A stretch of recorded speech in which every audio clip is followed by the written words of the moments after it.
Hello दोस्तों, Rahul classes में आपका स्वागत है। आज हम आपको पढ़ाएंगे प्रकाश का परावर्तन तथा अपवर्तन पार्ट 7 क्लास 10। इसमें हम सबसे पहले ये बताएंगे कि अवतल लेंस द्वारा प्रतिबिंब का बनना। अवतल लेंस से प्रतिबिंब कैसे बनता है आप देख लीजिए। अवतल लेंस द्वारा प्रतिबिंब का बनना। अवतल लेंस द्वारा प्रतिबिंब का बनना। अवतल लेंस द्वारा प्रतिबिंब का बनना।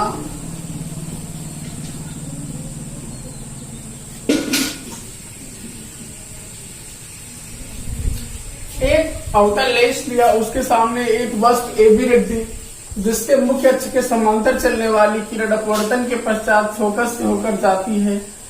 ये बाहर निकल जाएगी, लेकिन जाती हुई फोकस से प्रतीत होगी, तथा दूसरी किरण जो होगी वो प्रकाश केंद्र से होकर जाएगी, तो सीधे निकल जाएगी। आप देख रहे हैं, तो ये किरणें जहां पर एक दूसरे को क्रॉस करेंगे, काटेंगी, वहीं पर प्रतिबिंब बनेगा A', B', सीधा बनेगा। कैसे प्रतिबिंब बनेगा? वास्तविक आभासी सीधा हुआ वस्तु से छोटा। ठीक, आप ये समझ गए होंगे। आपको आगे हम बताते हैं रेखीय आवर्धन के बारे में। रेखीय आवर्धन क्या होता है, इसके बारे में हम आगे चर्चा करते हैं।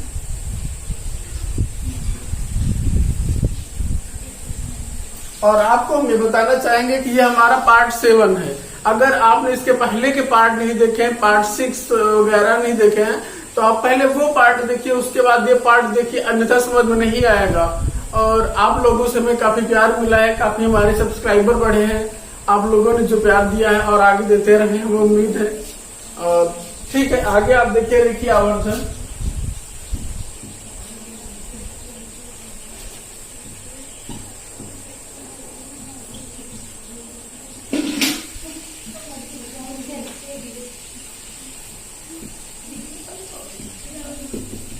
रेखीय आवर्धन लेंस द्वारा किसी वस्तु के प्रतिबिंब की लंबाई तथा वस्तु के लंबाई के अनुपात को रेखीय आवर्धन कहते हैं। लेंस द्वारा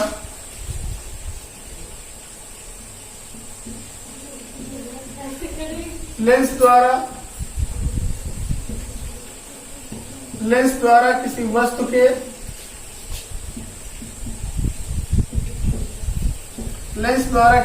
के प्रतिबिंब की लंबाई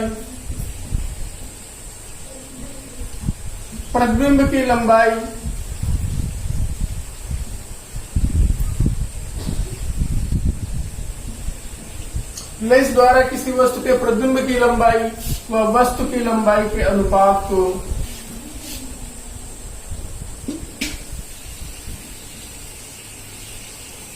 लेंस द्वारा किसी वस्तु के प्रतिबिंब की लंबाई तथा वस्तु की लंबाई के अनुपात को वस्तु की लंबाई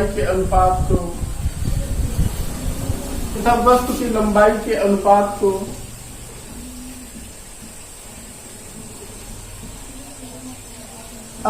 को रेखीय आवर्धन कहते हैं। रेखीय आवर्धन कहते हैं।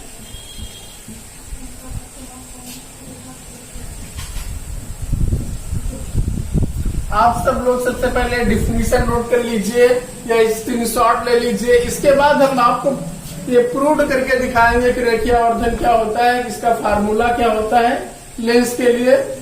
ठीक, आप हमें उम्मीद है आप नोट कर चुके होंगे। अब आपको हम बताते हैं।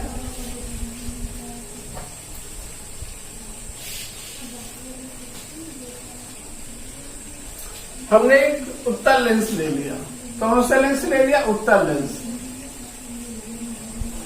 ठीक, ये उत्तल लेंस है, ये इसका 2F है, ये इसका F है। ये हमने आपको पहले भी बता दिया था। ये 2F' है, F' है, ये F है और ये 2F है। ये मुख्य अक्ष है, प्रकाश के केंद्र से है। अब आप ध्यान से देखिए, जहां पर कोई वस्तु हमने रख दी 2F पे, हमने 2F के पास कोई वस्तु रख दी यहाँ पे, तो इसकी एक किरण जो मुख्य अक्ष के समांतर जाएगी वो सीधी आती है, तथा अपवर्तन के पश्चात कहां से जाएगी? फोकस से होते हुए जाती है। ठीक, ये समझ में आ गया होगा। तथा दूसरी किरण कहाँ से जाती है? प्रकाश के केंद्र से होते हुए जाती है। ये किरणें जहां पर काटती है वहां इनका प्रतिबिंब बनता है, प्रतिबिंब उल्टा बनता है। जैसे मान लीजिए ए और ये बी वस्तु थी, तो इसका प्रतिबिंब बनेगा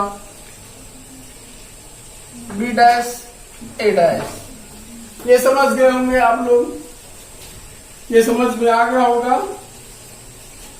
या इसका प्रतिबिंब, या इसको आप ये भी मान सकते हैं ओ डैश, इसको आई डैश भी माना जा सकता है।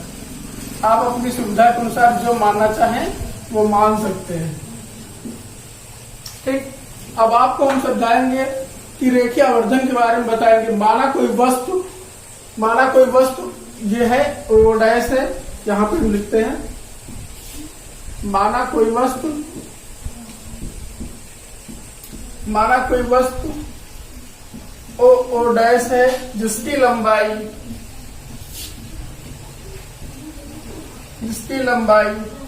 y1 है तथा प्रतिबिंब की लंबाई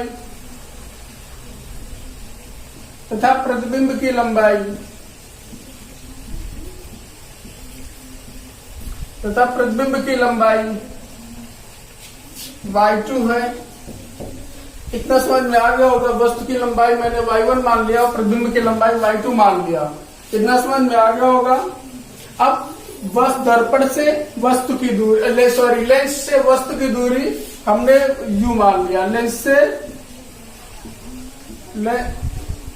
से वस्तु की दूरी माइनस यू होगी, क्योंकि चिन्ह परिपाटी के अनुसार इस तरफ की दूरियां निगेटिव होती है, और माइनस यू होगी। और लेंस से प्रतिबिंब की दूरी, अगला पार्ट आप आगे देखिए आप, लेंस से वस्तु की दूरी इधर प्लस में होगी v है। ठीक, ये समझ में आ गया होगा आपको।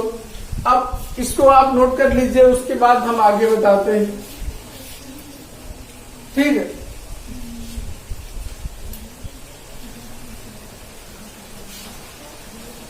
अब इसमें देखिए दो त्रिभुज समरूप त्रिभुज बन रहे हैं।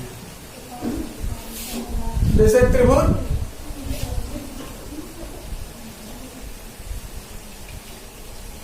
जैसे ओ डैश ओ सी, या सी ओ डैश, या त्रिभुज सी ओ डैश समरूप है किसके? सी आई डैश के। सी आई डैश के। ये समझ में आ गया होगा। ये समरूप है त्रिभुज। जब समरूप है तो ये भुजा का अनुपात इस भुजा के अनुपात के बराबर होगा, और इस भुजा का अनुपात के बराबर होगा। तो हम इसलिए समरूपता के नियम लगा रहे हैं। सबसे पहले ओ डैश बटे आई डैश करते हैं, इक्वल टू ये सी ओ बटे क्या होगा? सी आई, या आईसी लिख लीजिए। ये समझ में आ गया होगा। अब ओ डैश क्या चीज है, आप आगे ध्यान से देखिए। ओ डैश जो लंबाई है वो इसको हमने y1 माना था इसके पहले, आप देख लीजिए। तो आगे उठा के लिखना पड़ेगा क्योंकि जगह नहीं है, फिर भी हम चलो यहाँ एडजस्ट करते हैं। आगे इसकी वस्तु की लंबाई y1 है, प्रतिबिंब की लंबाई y2 है। ठीक, अब CO क्या है? लेंस से वस्तु की दूरी है, जो क्या है? माइनस u है। और IC क्या है? लेंस से प्रतिबिंब की दूरी, जो v है प्लस में। इतना समझ में आ गया होगा।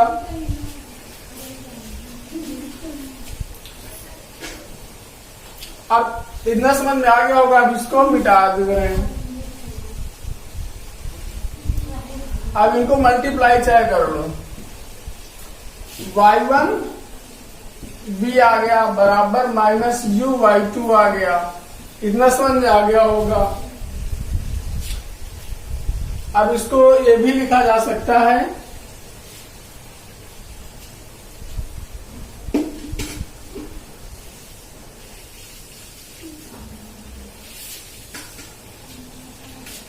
इसको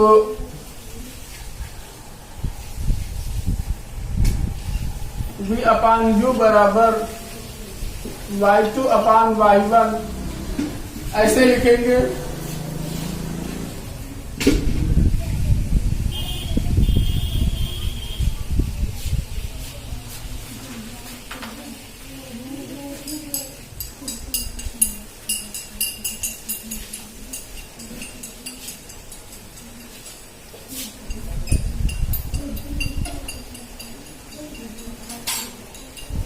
माइनस लगा रहेगा। ठीक, इतना समझ में आ गया होगा रेखीय आवर्धन। ये रेखीय आवर्धन पता चल गया होगा। रेखीय आवर्धन का फार्मूला क्या होता है? M बराबर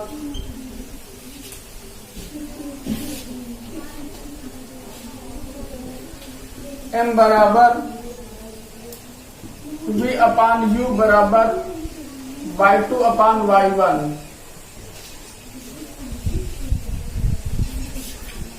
ये समझ में आ गया होगा। अब आपको लेंस की क्षमता के बारे में बताते हैं। लेंस की क्षमता क्या होती है?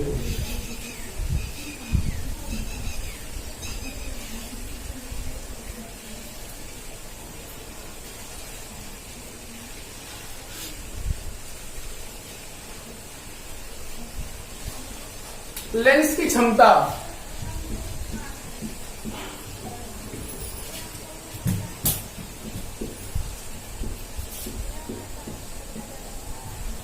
आपको हम लेंस की क्षमता के बारे में बताएंगे।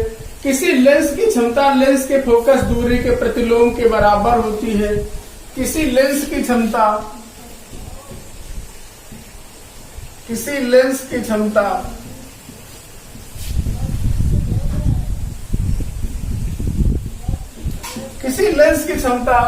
लेंस की फोकस दूरी के प्रतिलोम के बराबर होती है।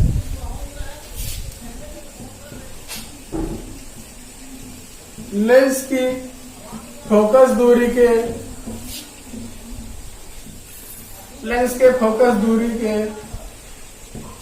प्रतिलोम के बराबर होती है।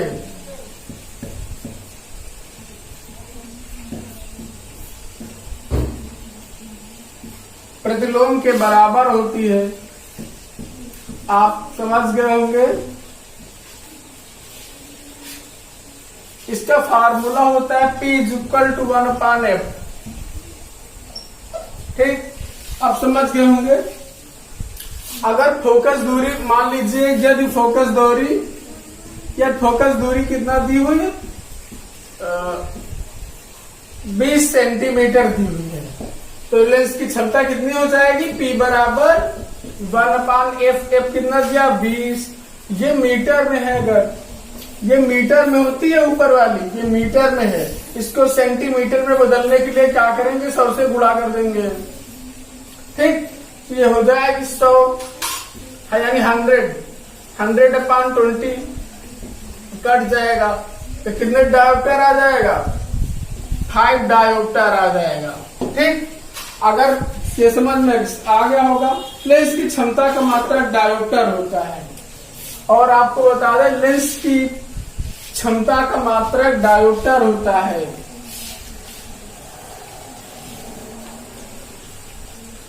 लेंस की क्षमता का मात्रक लेंस की क्षमता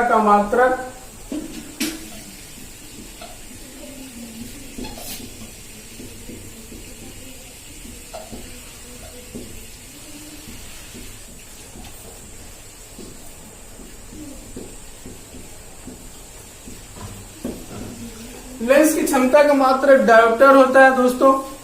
ठीक है, आज के लिए बस इतना ही। अब ये फर्स्ट लेसन कंप्लीट हो गया है। प्रकाश का